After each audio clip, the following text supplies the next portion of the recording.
Hello animal आप सबका दोबारा से स्वागत है हमारे इस एनी एक्सप्लेनिंग चैनल में। तो आज हम एक्सप्लेन करने वाले हैं काइजू नंबर 8 के सीजन 2 के पार्ट 2 को। तो अगर आपने इसका पार्ट 1 नहीं देखा है तो डिस्क्रिप्शन में लिंक दिया हुआ है, वहां जाके देख सकते हैं। तो चलिए शुरू करते हैं। अब हमें दिखाया जाता है कि काफका और गैन मिलकर काइजू नंबर 9 को रोकने की कोशिश कर रहे होते हैं और किकुरू खुद को ब्लेम कर रही थी कि इस चीज ने मेरे फादर को मेरे सामने ही खत्म कर दिया, लेकिन मैं कुछ भी नहीं कर पाई हूँ। तब काइजू नंबर 9 काफका और गैन पर भारी पड़ रहा था और उन्हें मारकर पीछे कर देता और दोबारा से उड़ने की कोशिश करने लगता है, लेकिन तभी उसका एक हाथ कट कर गिर जाता है क्योंकि उसकी बॉडी अभी भी अनस्टेबल होती है। तब गैन इस चीज का फायदा उठाकर उसी कटे हुए हाथ पर अटैक कर देता है। तो काइजू नंबर 8 भी उस पर अटैक कर देता है और उसे दूर फेंक देता है। तो काइजू नंबर 9 सोचने लगता है कि मैं अपनी बॉडी को बार बार हार्ड कर रहा हूँ, जिसकी वजह से मैं अपनी बॉडी को रिजेनरेट नहीं कर पा रहा हूँ और मेरे रास्ते का सबसे बड़ा कांटा काइजू नंबर 8 ही है।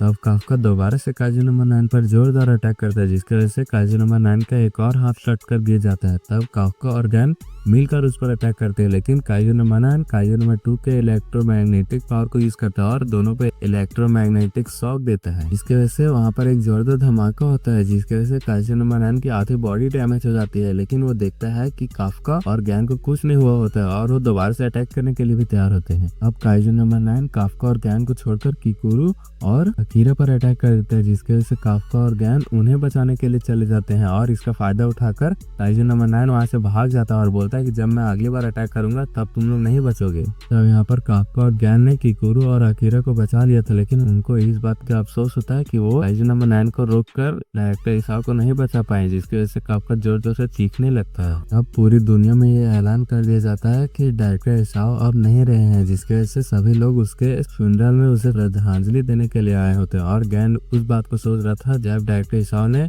गैन के टीम को बचाने के लिए काइजू से लड़ रहे होते हैं और उसे डायरेक्टर इसाओ की आखिरी बात याद आती है, जिसमें उसने गैन को इस नेशन और डिफेंस फोर्स की जिम्मेदारी दे दी होती है। काफका नोटिस करता है कि किकुरू इस फ्यूनरल में नहीं आए होते और गैन भी उससे मिलने के लिए डिफेंस पर चला जाता है। तो गैन किकुरू से बोल रहे होते हैं कि क्या तुम अपने डैड को आखिरी बार अलविदा नहीं बोलोगी। तो किकुरू बोलती है कि मैं बहुत ही ज्यादा कमजोर थी, जिसकी वजह से काइजू नंबर 9 वहां से भाग गया और मेरी ही गलती की वजह से मेरे डैड कैद हो गए और मुझे पूरा यकीन है कि अभी भी मेरे डैड काइजू नंबर 9 के अंदर जिंदा है, इसलिए कैप्टन गैन मुझे ताकतवर बनने में मदद करे। तो गैन बोलता है कि ठीक है, डायरेक्टर इसाओ ने जो कुछ भी मुझे अभी तक सिखाया वो सब मैं तुम्हें सिखाऊंगा और तुम्हें ताकतवर बनने में मदद भी करूंगा। ये सब बातें काफका भी सुन होता है और वो नोटिस करता है कि उसके हाथ का एक हिस्सा अभी भी ह्यूमन में कन्वर्ट नहीं हुआ होता है, जिसकी वजह से वो वहां से चला जाता है। अब यहाँ पर इतामी उस सीक्रेट लैब में आया होता है, जहाँ पर डायरेक्टर इसाओ ने एक सीक्रेट प्रोजेक्ट को स्टार्ट किया था और डायरेक्टर इसाओ के नहीं होने की वजह से इतामी को ही उस जगह का हेड बना दिया जाता है। अब इतामी उस प्रोजेक्ट को जल्द से जल्द खत्म करने के लिए बोलता है, ताकि आने वाले काइजू नंबर 9 के फाइट के समय उस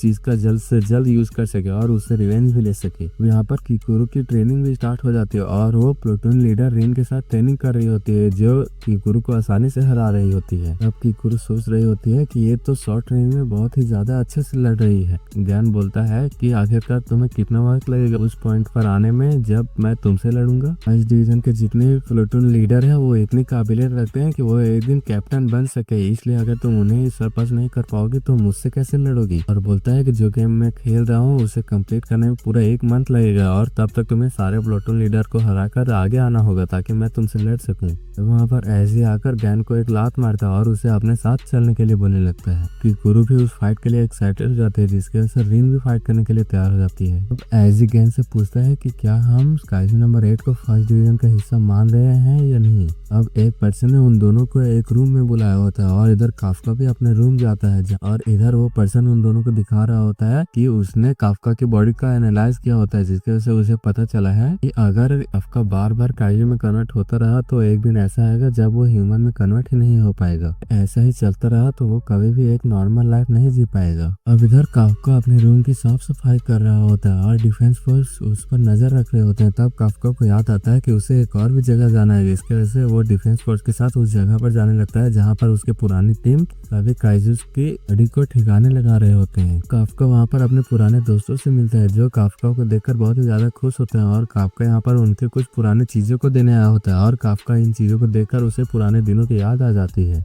आपका दोबारा से मशीन उठा लेता है और उन काइजूस को आसानी से काटने लगता है, जिसे देखकर सभी लोग शॉक हो जाते हैं। अब इचिताका कहता है कि जब से तुम निकले हो तब से ये सभी काम मुझे ही करने पड़ रहे हैं और काइजू को मुझे ही काटना पड़ रहा है। आपका बोलने लगता है कि आखिरकार तुम्हें एहसास हो ही गया कि मैं टीम के लिए कितना ज्यादा इम्पोर्टेंट था। बोलने लगता है कि तुम सही बोल रहे हो, तुम दोबारा से वापस क्यों नहीं आ जाते? वैसे भी डिफेंस फोर्स में तुम सबसे नीचे हो, इसलिए तुम यहाँ पर वापस क्यों नहीं आ जाते हो? हाँ, तुम टीम के स्टार बन सकते हो। तो टोकुडा इची पर पानी फेंकने लगता है उसकी बकवास को बंद कर सके। तब शाम तक का उनकी मदद कर वहाँ से चला जाता है। तब ये लोग सोचने लगते हैं कि आखिरकार अब क्या होगा। तब वो लोग सोचने लगते हैं पहले डायरेक्टर इसाओ के होने की वजह से वो एक हीरो कहलाते थे, लेकिन अब वो नहीं रहे, जिसकी वजह से ये जगह बहुत ही ज्यादा खतरनाक हो चुकी है। तो क्या हमें इस जगह से निकल जाना चाहिए? वो बोलता है कि रुको जरा टोकुडा, आपकी बेटी की तो शादी होने वाली है ना? तो टोकुडा गुस्से से बोलता है कि नहीं, ऐसा नहीं है, और वैसे भी हम लोग यहाँ से अगर चले जाएंगे तो काइजू नंबर 9 के बॉडी को साफ कौन करेगा? ये पता है डिफेंस फोर्स वाले इतने कमजोर नहीं है कि वो इतनी जल्दी हार मान ले, और वो जरूर कुछ न कुछ करेंगे। अब पर काफका सोच रहा होता है कि अगर उससे अपने फ्रेंड्स को हर्ट होने से बचाना है तो उसे काइजू नंबर 9 को हराना ही होगा। वहाँ पर गैन आ जाता है और बोलने लगता है कि मैं तुम्हें डिफेंस फोर्स में नहीं रहने दे सकता हूँ, क्योंकि अगर तुम बार बार ट्रांसफॉर्म होते रहे तो तुम एक दिन इंसान में ट्रांसफॉर्म ही नहीं हो पाओगे। इस वजह से मैं ऐसा नहीं होने दे सकता हूँ। लेकिन ये सब जानते हुए भी मैं तुमसे एक चीज कहना चाहता हूँ, हमारी मदद करो काफका, क्योंकि मुझे कोई फर्क नहीं पड़ता है तुम काइजू में कन्वर्ट हो रहे हो या नहीं, क्योंकि अगर तुम काइजू में कन्वर्ट हो जाओगे तो मैं खुद तुम्हें मार दूंगा।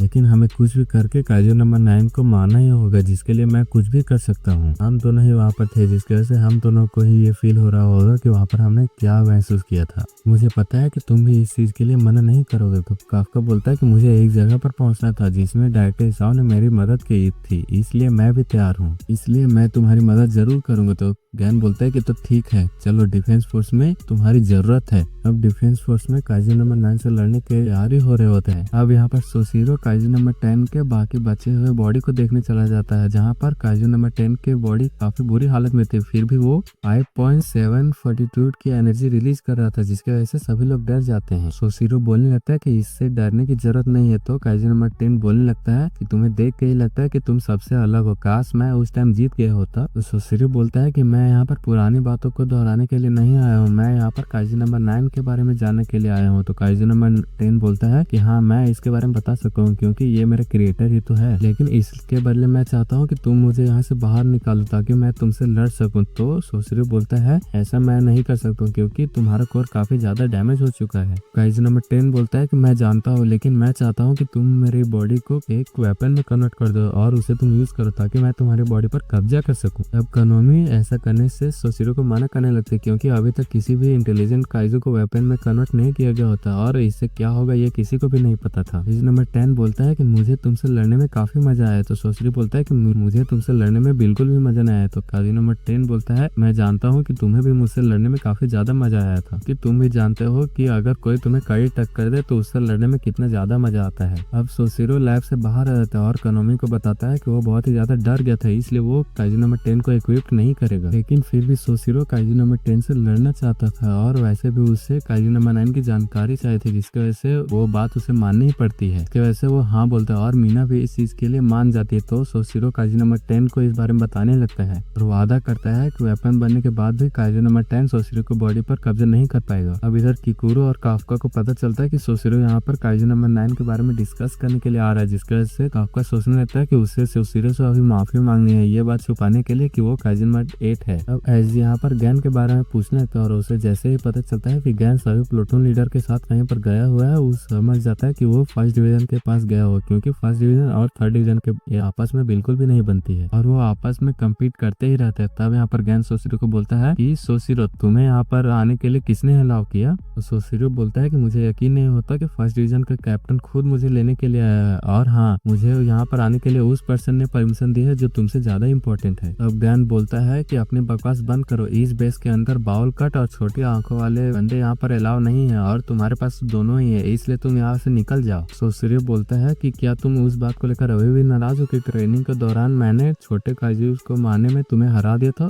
तो ये बात गैन के दिल पर लग जाती है और अब फर्स्ट डिवीजन और थर्ड डिवीजन इसी सब बातों पर बहस करने लगते हैं। गैन सोशिरो से बोलता है कि उस जीत के टाइटल के अलावा उसके पास सभी टाइटल्स है। तभी सोशिरो उसे याद दिलाता है कि लॉन्ग रेंज अटैक के टाइटल अभी भी मीना के पास है, जो बात दोबारा से गैन के दिल पर लगती है। इस वजह से गैन दोबारा से गुस्सा हो जाता है, लेकिन तभी वहाँ पर एजी आ जाता है, जिसे देखकर सभी लोग डिसिप्लिन में आ जाते हैं। सभी लोग काइजू नंबर 9 पर डिस्कस करने के लिए बैठ जाते हैं, जहाँ पर सभी इंपॉर्टेंट लोग भी होते हैं। लेकिन यहाँ पर भी फर्स्ट डिवीजन और थर्ड डिवीजन के बीच बहस अभी भी छिड़ी हुई थी। अब फोर्थ डिवीजन का कैप्टन उस बहस को बंद करवाने लगता है, लेकिन दारू पीने के चक्कर में वो खुद ही पकड़ा जाता है। और अब सोशिरो अपनी स्पीच को स्टार्ट कर देता है और बोलता है कि हमें अब न्यू इन्फॉर्मेशन मिली है, जिसके मुताबिक काइजू नंबर 9 को एक अकेले डिवीजन नहीं रोक सकती है। और ये बात उसे काइजू नंबर 10 ने बताई है और उसने ये भी बताया है कि काइजू नंबर 10 को काइजू नंबर 9 ने ही बनाया था। इसे सुनकर सभी लोग हैरान हो जाते हैं और सोशिरो बोलता है कि काइजू नंबर 9 पहला ऐसा काइजू है जिसके पास ताकतवर काइजूस को बनाने का भी एक्सपीरियंस है और ताकत है। तो काइजू नंबर 10 ने ये भी बताया कि वो एक प्रोटोटाइप काइजू है और उससे भी ताकतवर चीज अभी आने वाली है। इस टाइम जापान की डिफेंस फोर्स एक टाइम पर 5 ताकतवर काइजू से ही लड़ सकती है और अगर उन काइजूस के फोर्टिट्यूड लेवल 9 से ऊपर हुआ तो ये नंबर डिक्रीज भी हो सकती है। इसलिए अगर काइजू नंबर 9 ने और भी पावरफुल काइजूस को क्रिएट किया तो उसे रोकना हमारे लिए मुमकिन नहीं है। इसके वजह से ये कंट्री भी तबाह हो सकती है। तो जुगू सोशिरो से पूछने लगता है कि क्या ये इन्फॉर्मेशन सच है। सोशिरो उसे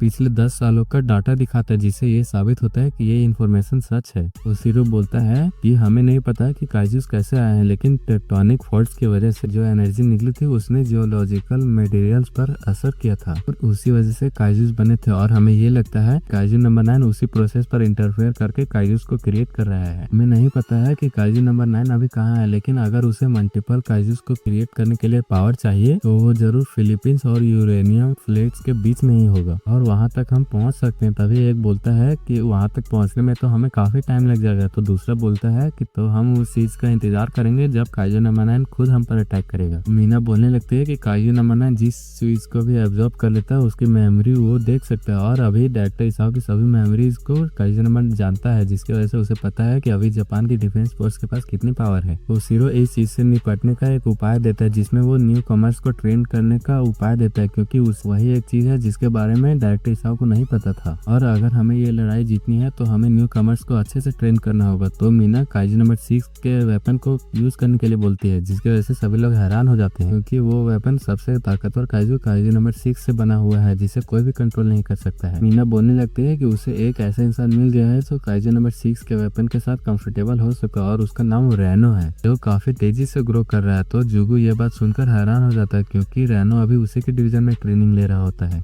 इसके वजह से वो दारू पीने लगता है, लेकिन उसका वाइस कैप्टन उसे रोक देती है और वो लोग बोलने लगते हैं कि काइजू नंबर 6 सबसे पावरफुल काइजू था, क्योंकि उसका फोर्टिट्यूड लेवल 9.6 ही नहीं था, क्योंकि जब वो जागा था तो उसने काफी सारे काइजू से हम पर अटैक किया था और वो सच में काइजूस का किंग है। और काइजू नंबर 6 को न्यूट्रलाइज करने के लिए डायरेक्टर इसाओ को वाइफ ने हमारे साथ दिया था और उस दिन काफी जाने गई थी और उस दिन अजीब सा स्नोफॉल भी हो रहा था, जिसकी वजह से सभी को पता है कि वो दिन कितना मनहूस दिन था। और मुझे यकीन नहीं हो रहा है कि हम काइजू नंबर 6 के वेपन को एक बच्चे को यूज करने के लिए फोर्स कर रहे हैं। तब यहाँ पर रैनो जुगू के ऑफिस में आ जाता है और उसे पता चलता है कि उसे काइजू नंबर 6 के वेपन को यूज करने के लिए बोला जा रहा है और जुगू उसे बताता है कि किसी भी काइजूस के वेपन को यूज करने के बाद उसके बॉडी पर काफी बुरा असर होता है और कई लोग तो ऐसे भी थे जो रिटायर होने से पहले ही मारे गए हैं, जिसकी वजह से जुगू रैन को उस वेपन को यूज करने के लिए मना करने लगता है कि वो वेपन सबसे ज्यादा खतरनाक वेपन है। तब यहाँ पर रैनो रनिंग करने के लिए चला जाता है और सोचने लगता है कि मैंने सुना है कि काफका काइजू नंबर 8 की पावर के साथ मिलकर काइजू नंबर 9 से लड़ रहा था। अब रैनो को काइजू नंबर 6 के वेपन को ट्राई करने के लिए कहा जाता है और अभी सिर्फ रैनो को उसके आर्म्स को ही दिया जाता है। तब जुगू उसे बोलने लगता है कि क्या तुम तैयार हो। तो रैनो बोलता है कि हाँ। सभी लोग उस वेपन के पावर को एक्टिवेट कर देते हैं, जिसकी वजह से रैनो की बॉडी में तेजी से पावर फ्लो होने लगती है और रैनो को लगने लगता है कि उसकी बॉडी में ताकत खत्म हो रही है, लेकिन फिर भी वो हार नहीं मान रहा होता है। वो वेपन रैनो के नर्वस सिस्टम के साथ कनेक्ट हो जाता है, जिसकी वजह से रैनो को काइजू नंबर 6 दिखाई देने लगता है और वो वहीं पर बेहोश हो जाता है। जब उसे होश आता है तो वो देखता है कि वो मेडिकल रूम में और जुगू उसे बोल रहा था कि अब तुम्हें एहसास हो गया कि काइजू नंबर 6 के वेपन को यूज करना कितना खतरनाक है। मैंने तो अभी उस वेपन के आर्म्स को ही पहना था और तुम सोच के देखो कि अगर तुम उस वेपन के पूरी चीज को पहन लो तो तुम्हारे साथ क्या होगा। तो ऐसे जुगू रैनो को उस वेपन को छोड़ देने के लिए बोलने लगता है, लेकिन रैनो अभी भी काइजू नंबर 6 के वेपन को पहनने के लिए तैयार होता है, जिसकी वजह से वो बोलने लगता है कि अगर वो वैसे ही उस वेपन को पहनता रहा तो वो नहीं बचेगा। और उसे ये भी यकीन था कि रैनो उसका कोई भी बात नहीं मानेगा, जिसके वजह से वो उसे बोलता है कि उसके पास 1 महीना का ट्रेनिंग पीरियड है और उसके बाद उसे न्यूट्रलाइजेशन जोन में भेज दिया जाएगा। तब पता चलेगा कि रैनो काइजो नंबर 6 के वेपन को पहनने के लायक है या नहीं है। अब हमें फुरुहाशी का पास्ट का सीन दिखाया जाता है, जहाँ पर वो न्यूट्रलाइजेशन स्पेशल एडवांस कोर्स में फिर से फर्स्ट आया होता है। और न्यूट्रलाइजेशन यूनिवर्सिटी में सबको लग रहा था कि फुरुहाशी टॉप स्कोरर बन के ही रहेगा। और फुरुहाशी सोच रहा होता है कि जब वो टेक्निकल स्कूल में था तो उसके सामने कोई नहीं टिक पाता था, क्योंकि उसका दिमाग वो सब एब्जॉर्ब कर लेता था जो उसे सिखाया जाता था। और उसकी ट्रेनिंग की वजह से उसकी बॉडी भी हार्ड होती जा रही थी और उसे हमेशा ऐसा लगता था कि आगे आने वाले समय में वो कितना स्ट्रांग बन जाएगा। अब वो डायरेक्टर इसाओ, कैप्टन मिनो और कैप्टन सोशिरो जितना भी स्ट्रांग बन पाएगा। अब यहाँ पर काइजो नंबर 6 के वेपन को यूज करने की वजह से रैनो की काफी बुरी हालत हो गई थी, जो देखकर फुरुहाशी हैरान हो जाता है। अब वो दिन भी आ जाता है जब कैप्टन जुगो ये चेक करने वाले होते हैं कि रैनो काइजो नंबर 6 के वेपन को यूज करने के लायक है भी या नहीं। यहाँ पर कई सारे काइजोस को न्यूट्रलाइजेशन जोन में इकट्ठा कर लिया जाता है। अब कैप्टन जुगो रैनो का हालचाल पूछने लगता है और सभी लोग बताते हैं कि इस वेपन को पहनने के बाद रैनो का सभी स्टेट काफी आगे बढ़ चुके हैं और रैनो भी लड़ने के लिए तैयार हो जाता है। और फुरुहाशी सोच रहा होता है कि ये वेपन तो अभी एक्टिवेट भी नहीं हुआ है, लेकिन फिर भी मैं इसके सामने हूँ और मुझे ऐसा लग रहा है कि मैं इसके सामने जाते ही जम जाऊंगा। और कैप्टन जुगो को ये विश्वास नहीं हो रहा होता है कि 1 महीने के अंदर रैनो इस पोजीशन पर आ गया कि वो इस वेपन को यूज करने के लायक हो गया है। और वो तो सिर्फ उसे ये दिखाना चाहता था कि रियलिटी कैसी होती है। और उसके असिस्टेंट बोल रही होती है कि इसकी रिपोर्ट जो हमें मिली है उसके हिसाब से यही पता चलता है कि ये भले ही शुरू में कमजोर था, लेकिन ये कैप्टन मीना से भी स्पीड से ये ग्रो कर पा रहा है। तो जुगो बोलता है कि लगता है इसे ही जीनियस कहा जाता है और रियलिटी लड़ाई से काफी अलग होती है। अब वो उस होंजू को अपने साथियों के साथ मिलकर डिस्ट्रॉय करेगा। बताता है कि ये काइजू हर 5 साल के बाद धरती के ऊपर आता है, जिसका फोर्टिट्यूड लेवल 6.4 है। अगर मुझे ऐसा लगा कि तुम इसे नहीं हरा पाओगे तो मैं खुद आकर इस काइजू को मार दूंगा और तुम्हारे पास ये सब करने के लिए केवल 10 मिनट है। तब रैनो अपने साथियों के साथ मिलकर काइजू को मारने चला जाता है। फुरुहाशी देखता है कि रैनो काफी तेजी से आगे बढ़ रहा है, जिसकी वजह से वो भी काफी तेजी से आगे बढ़ने का ट्राई करने लगता है। रैनो को 10 मिनट इसलिए दिया जाता है क्योंकि जुगो को पता था कि इस वेपन को पहनने के बाद बॉडी पर काफी स्ट्रेस पड़ती है और जुगो नहीं चाहता था कि 10 मिनट से ज्यादा रैनो स्ट्रेस झेले। और रैनो के पास कम टाइम होने की वजह से वो और भी तेजी से आगे बढ़ने लगता है और जैसे ही वो हमला करने लगता है वो अपने पैरों के बर्फ को कंट्रोल नहीं कर पाता है और काइजू के हमले की वजह से वो नीचे गिर जाता है। तब वहाँ पर रैनो के साथी भी आ जाते हैं और फुरुहाशी सोच रहा होता है कि उसे भी कुछ करना होगा, क्योंकि उसने रैनो से वादा किया है कि वो उसे जरूर बचाएगा। तब जैसे ही उस काइजू का ध्यान फुरुहाशी की तरफ जाता है, रैनो उस काइजू को एक तरफ से जमा देते हैं। रैनो एक ही अटैक में उस काइजू को हरा देता है, जो देखकर फुरुहाशी शॉक हो जाता है। तब फुरुहाशी के ऊपर कोई दूसरा काइजू अटैक करता है और फुरुहाशी सोच रहा होता है कि आखिरकार वो क्यों नहीं हरा पाता एक अटैक में किसी भी काइजू को। ये सपने तब टूटना शुरू हो गए जब मैं डिफेंस 4 को ज्वाइन किया, जिसके बाद मेरे रैंक आगे बढ़ना ही बंद हो गया और तब मुझे असली टैलेंट भी दिखाई दिया। तो मैंने भी स्ट्रांग बनने के लिए ट्रेनिंग किया, लेकिन फिर भी वो लोग मुझसे आगे निकल गए और मैं पीछे अकेला ही छूट गया। तो एक रियल मॉन्स्टर सामने आया जिसका नाम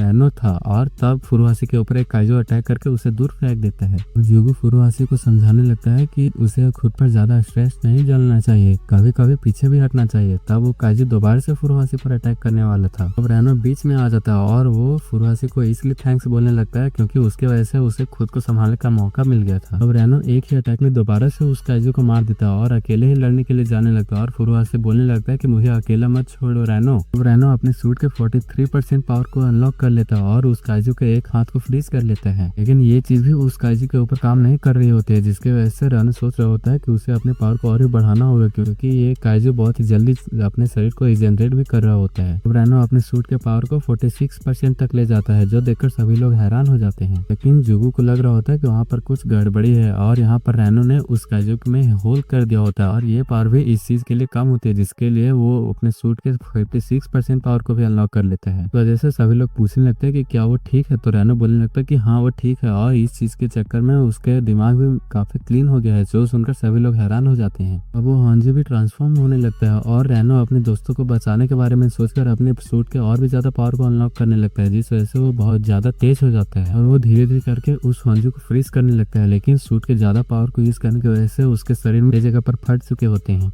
जैसे सब लोगों को लगने लगता है कि रैनो अपना कंट्रोल खो रहा होता है, लेकिन जुगो बोलने लगता है कि ऐसा नहीं है, ये समय हमें रियलिटी को दिखा रहा होता है, क्योंकि जब वो वेपन किसी के साथ जुड़ रहा होता है तो उस इंसान में काफी ज्यादा एनर्जी जा रही होती है। इस वजह से दिमाग के अंदर की न्यूरोट्रांसमीटर के अमाउंट और स्पीड दोनों बढ़ जाती है। इस वजह से उनकी ट्रू नेचर और ट्रू डिजायर बाहर आने लगती है। इसी वजह से यूजर खुद को डिस्ट्रॉय कर सकता है। लेकिन ट्रेनिंग में ये चीज इसलिए नहीं हुई थी क्योंकि ट्रेनिंग में लोगों ने अपने ऊपर काफी स्ट्रेस ले रखा होता है, तो ऐसे काफी अजीब चीजें होने लगती है। और वैसे भी रैनो अभी अब से ताकतवर काइजू नंबर 6 के वेपन को यूज कर रहा है, इसलिए रैनो के माइंड और बॉडी के ऊपर जो स्ट्रेस है वो अलग लेवल का ही है। इसलिए अगर रैनो इस सूट को कंट्रोल नहीं कर पाया तो मैं उसे कभी भी ये सूट को यूज करने के लिए नहीं दूंगा। तब फुरुहाशी रैनो की तरफ बढ़ने लगता है और वो ये बात सोचकर दुखी हो रहा था कि जब रैनो ने पहली बार काइजू नंबर 6 के वेपन को यूज करने में असफलता पाई थी तो वो बात सुनकर वो खुश हो रहा होता है। यहाँ पर रैनो की बॉडी काफी ज्यादा दर्द कर रही होती है, लेकिन वो अपने थॉट्स को कंट्रोल नहीं कर पा रहा होता है, जिसकी वजह से उसकी बॉडी अपने आप मूव कर रही होती है, जिस वजह से उसकी पावर भी बढ़ने लगती है और वो वहाँ पर सभी कुछ फ्रीज करने लगता है और अपने 50 मीटर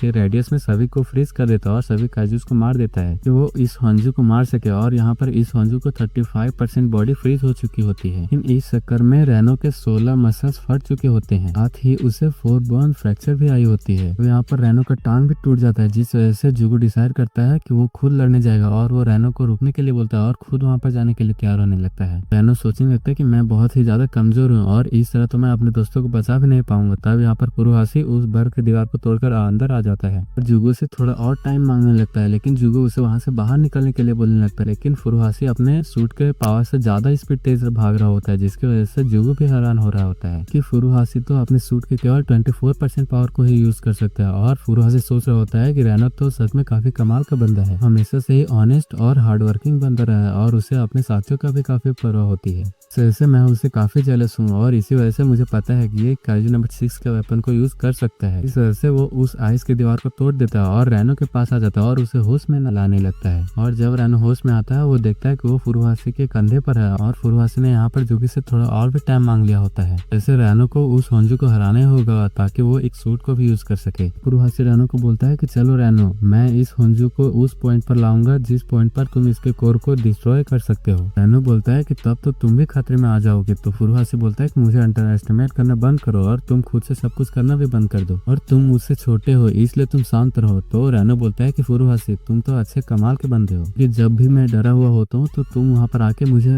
हौसला देते हो। अब वो लोग दोनों मिलकर तैयार हो जाते हैं इस होंजू से लड़ने के लिए और फुरुहाशी निकल जाता है उसे उस पॉइंट पर लाने के लिए जहाँ से रैनो उस होंजू को मार सकता है। अब रैनो ठीक हो जाता है, जो देखकर कैप्टन जुगो बोलने लगता है कि ये ठीक हो गया, लेकिन ये काफी ज्यादा जख्मी है, इसलिए हमें उस काइजू के कोर को एक्सपोज करना होगा ताकि ये उसे गोली मार सके। लेकिन फुरुहाशी की कॉम्बैट पावर 24% है, इसलिए वो ये काम नहीं कर पाएगा। तब यहाँ पर फुरुहाशी अकेले ही उस काइजू पर अटैक करने लगता है। इससे जुगो समझ जाता है कि फुरुहाशी की कॉम्बैट पावर 24% ही नहीं है, जिससे वो सभी को चेक करने के लिए बोलता है कि फुरुहाशी की कॉम्बैट पावर कितनी है और ये देखकर सभी लोग हैरान हो जाते हैं कि फुरुहाशी की कॉम्बैट पावर 42% तक पहुंच गई है। अभी फुरुहाशी गिर जाता है, जिसकी वजह से उसकी कॉम्बैट पावर दोबारा से 24% आ जाती है और तभी वो काइजू से लड़ने लगता है और दोबारा से उसकी कॉम्बैट पावर 42% तक चली जाती है। इससे जुगो को समझ में आ जाता है कि फुरुहाशी उन्हीं की तरह है और अगर वो लोग उसे अच्छे से ट्रेन करेंगे तो वो भी काफी कुछ कर सकता है। फुरुहाशी इधर सोच रहा होता है कि मैं बिल्कुल भी जीनियस नहीं हूँ और मुझे पता है कि अगर मैं इससे आगे पहुंच भी जाऊंगा तो आगे भी एक दीवार ही है, लेकिन इस बार मैं रास्ता नहीं बदलूंगा और उस दीवार को तब तक पंच मारूंगा जब तक वो दीवार टूट नहीं जाती है। तब यहाँ पर फुरुहाशी उस काइजू पर गोलियां चलाने लगता है। वो काइजू फुरुहाशी को दूर फेंक देता है, लेकिन फुरुहाशी दोबारा से काइजू पर चढ़ के उस पर अटैक करने लगता है और सोचने लगता है कैनो, मेरा इंतजार करो, मैं जरूर तुम्हारे पास पहुंच के ही रहूंगा। फुरुहाशी काइजू पर गोलियां चलाने लगता है और सभी लोग ये देखकर हैरान हो जाते हैं कि फुरुहाशी की सूट अब ओवरहीट हो रही है।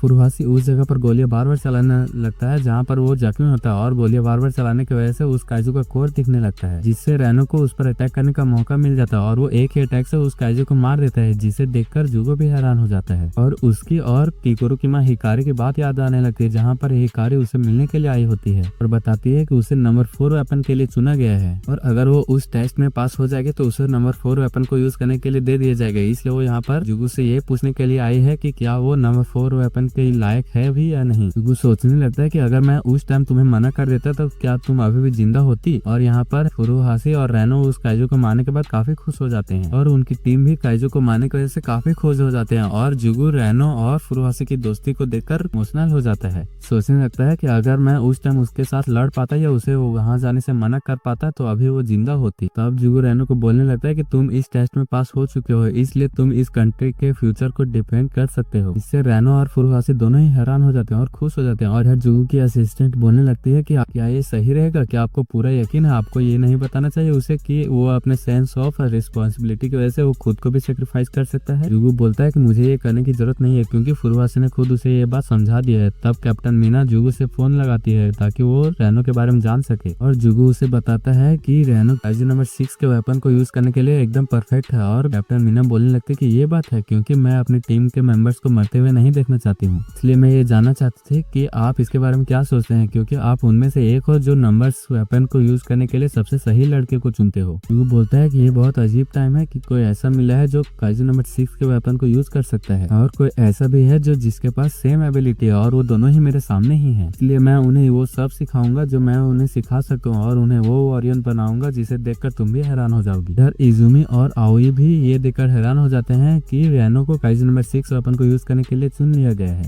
इधर काफका भी ये बात सुनकर हैरान हो जाता है और वो डरने लगता है कि क्योंकि अब रेनो को काइजू नंबर 9 के साथ लड़ने के लिए भी भेजा जा सकता है। किकुरु काफका को एक पंच मारती है और उसे बोलती है कि वो उन लोगों को अंडर एस्टिमेट ना करे और डिसाइड करती है कि वो भी रेनो की तरह ताकतवर बनेगी। अब शाम को काफका जॉगिंग करने के लिए चला जाता है और सोचने लगता है कि इचिकावा सच में एक औसम लड़का है और उसने अपनी पावर की मदद से सबको ये बात एहसास भी करवा दिया है। तो आखिरकार मैंने अपनी पावर से क्या अचीव किया है, मैंने अपनी पावर की मदद से किसे बचा पाया है। इन लोगों को मेरी नहीं बल्कि काइजू नंबर 8 की जरूरत है। तब वहाँ पर वाइस कैप्टन सोशिरो आ जाते हैं जो सीधा ही काफका पर अटैक कर देते हैं। इससे काफका डर कर वहीं पर गिर जाता है और सोशिरो बोलने लगता है कि ये देखकर मुझे काफी अच्छा लग रहा है और ये तुम्हारी पनिशमेंट है ये छुपाने के लिए कि तुम काइजू नंबर 8 थे। अब जब मैंने तुम्हें पूरी तरह से डरा दिया है तो अब तुम्हारी पनिशमेंट खत्म हो जाती है। तब काफका यहाँ पर रोते हुए उससे माफी मांगने लगता है। तब सोशिरो उसे मारने लगता है और उसे शांत रहने के लिए बोलने लगता है और बोलने लगता है कि मैं तुम्हारे बहुत ही ज्यादा शुक्रगुजार हूँ कि तुमने 3rd डिवीजन को प्रोटेक्ट किया था। और ये बात मैं काइजू नंबर 8 को नहीं बल्कि काफका को बोल रहा हूँ जो बिना कुछ सोचे हुए सभी लोगों के सामने ही ट्रांसफॉर्म हो गया था। मुझे तुम्हारी कंडीशन के बारे में पता चला है कि अगर तुम बार बार ट्रांसफॉर्म होते रहोगे तो तुम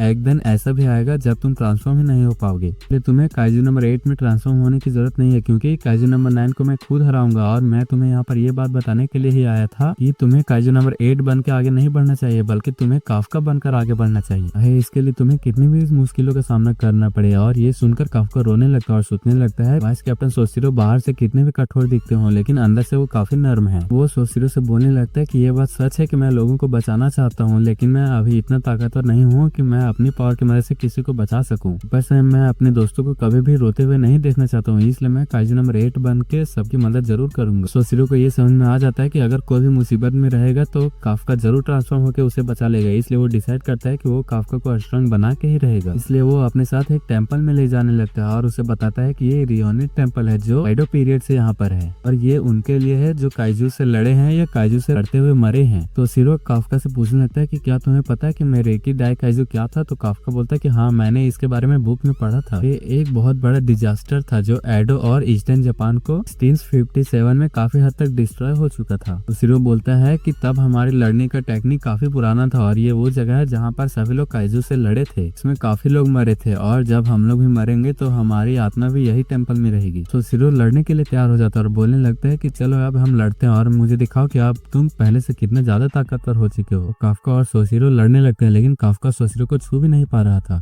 सोशिरो काफका को बड़ी आसानी से ही नीचे गिरा दे रहा होता है और काफका हार मानने के लिए तैयार नहीं होता है क्योंकि वो सोशिरो को दिखाना चाहता था कि वो पहले से कितना ज्यादा ताकतवर हो चुका है। वो और भी तेजी से सोशिरो से लड़ने लगता है लेकिन सोशिरो फिर भी उसका बुरा हाल कर देता है। इससे काफका को लगने लगता है कि वो काइजू नंबर 8 के बिना कुछ भी नहीं है, लेकिन जैसे ही सोशिरो बोलता है कि वो पहले से ज्यादा ताकतवर हो चुका है वो सुनकर काफका के अंदर दोबारा से जोश आ जाती है। सोशिरो बोलता है कि मुझे तुम्हें देखकर ये पता चल गया था तक कि तुमने हर दिन काफी ज्यादा ट्रेनिंग की है लेकिन ये भी काफी नहीं है। तब सोशिरो काफका को एक पंच मारता है और बोलता है कि तुम काइजू नंबर 8 के पावर और स्ट्रेंथ पर काफी ज्यादा डिपेंड हो चुके हो, इसलिए अगर तुम इस तरह ही लड़ते रहे और खुद की चिंता ना किए तो तुम मारे भी जा सकते हो, तुम्हारी आत्मा यहाँ पर कभी भी नहीं आएगी। तब सोशिरो कैप्टन ताओ की तरह ही उसका मुंह कॉपी करके काफका को नीचे गिरा देता है। बताता है कि ये एंटी काइजू कॉम्बैट टेक्निक है जिससे डायरेक्टर इसाओ ने पूरी तरह से मास्टर कर लिया था। अभी अपने सूट के कॉम्बैट पावर को यूज नहीं कर सकते हो, इसलिए काइजूस के वेपन को यूज करना तुम्हारे लिए वेस्ट है। इसलिए मैं ये सुनिश्चित करूंगा कि तुम लड़ाई से पहले ये मूव